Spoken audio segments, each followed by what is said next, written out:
Assalamualaikum warahmatullahi wabarakatuh. Perkenalkan, nama saya Ani Rosiana Elfijar dengan nomor induk mahasiswa 2008105031. Nomor urut absen nomor 2, kelas 6B Tadris Matematika. Di sini saya akan membagikan video tutorial mengenai analisis regresi berganda menggunakan aplikasi SPSS. Silakan simak baik-baik video berikut. Nah, untuk langkah yang pertama, kita buka aplikasi SPSS terlebih dahulu. Di sini saya sudah menyajikan sebuah data pada Microsoft Excel, di mana disajikan hasil pengumpulan data yang diperoleh dari responden terkait pengaruh motivasi belajar dan minat belajar terhadap hasil belajar sebagaimana dalam tabel di samping. Oke, kita buka aplikasi SPSS lagi, lalu kita klik variable view.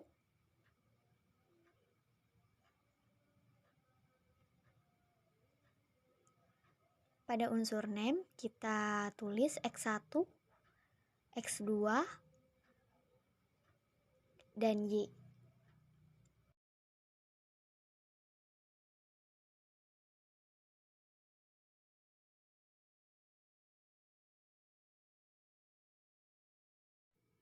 Nah, pada kolom label kita klik yaitu untuk X1 motivasi belajar. Lalu untuk X2 yaitu minat belajar.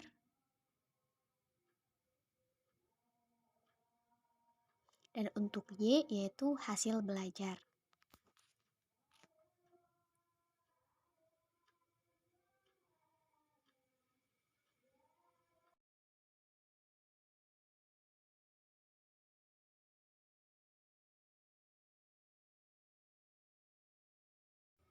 Nah, selanjutnya pada kolom measure kita ganti dari angka menjadi scale.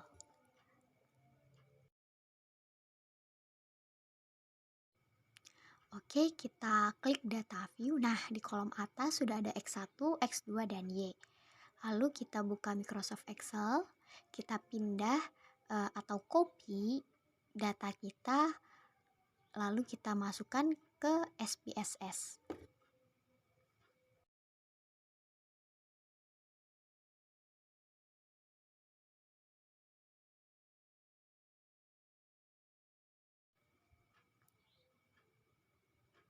Nah, kita klik tempel. Sudah masuk ya datanya.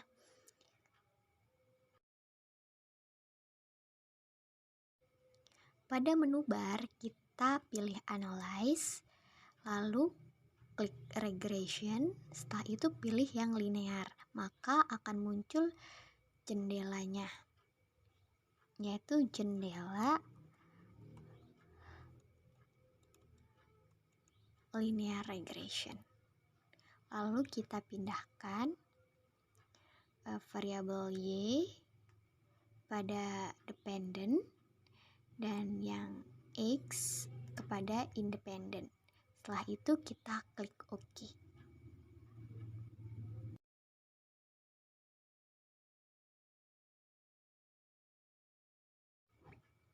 Nah, kita tunggu sebentar. Oke, outputnya sudah ada, yaitu di sini ada output variable entered atau remove. Terus ada output model summary, ada uji ANOVA, dan koefisien. Sekarang kita akan membahas mengenai interpretasi dari output regresi linear berganda menggunakan aplikasi SPSS. Sebelumnya saya sudah memindahkan output ini ke Microsoft Word. Oke, kita bahas satu persatu ya. Yang pertama yaitu ada output variables entered atau remove. Interpretasinya yaitu yang pertama, minat belajar dan motivasi belajar termasuk ke dalam variabel independen. Sedangkan hasil belajar yaitu masuk kepada variabel dependen. Untuk metode yang digunakan di sini menggunakan metode enter. Lanjut yang kedua, yaitu ada output koefisien determinasi. Nah, kita menggunakan tabel model summary. Oke, untuk interpretasinya, yang pertama diketahui bahwa nilai R² sebesar 0,803. Maka dapat disimpulkan bahwa sumbangan pengaruh variabel independen terhadap variabel dependen secara simultan atau bersama-sama sebesar 80,3%.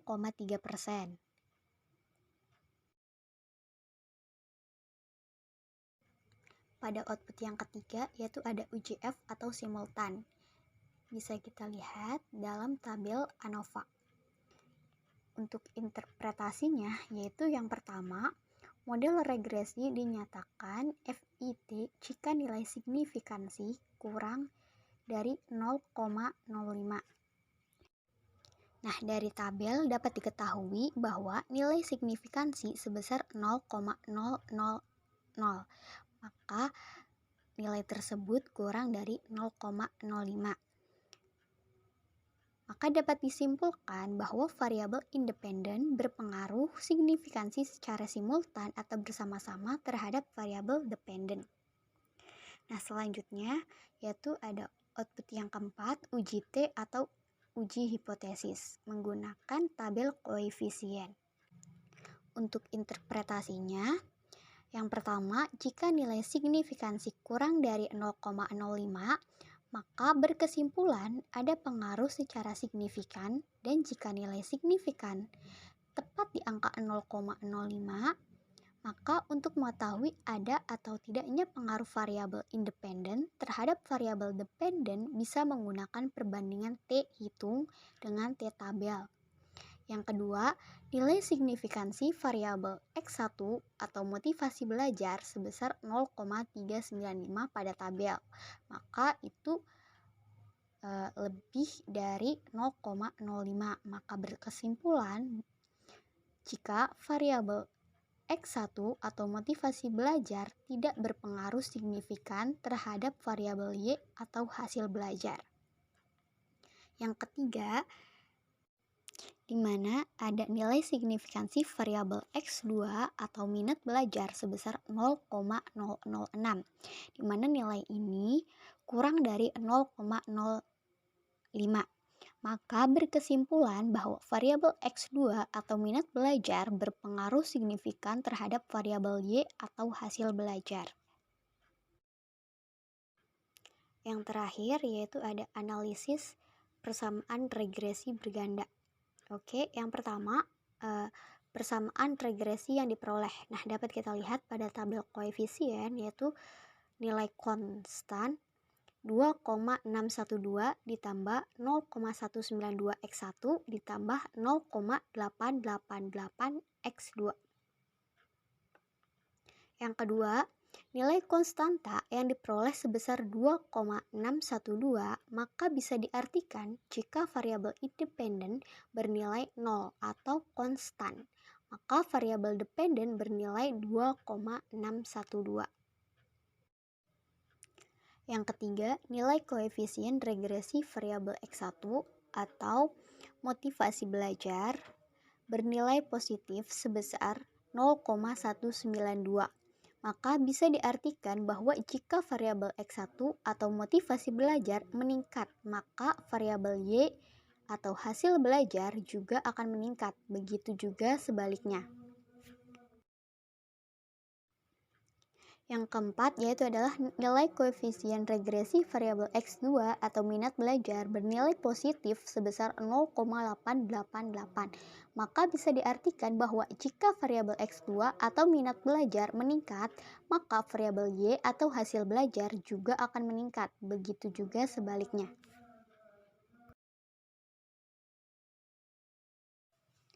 Sekian pemaparan mengenai analisis regresi berganda menggunakan aplikasi SPSS. Terima kasih sudah menyimak. Kurang lebihnya mohon maaf. Wassalamualaikum warahmatullahi wabarakatuh.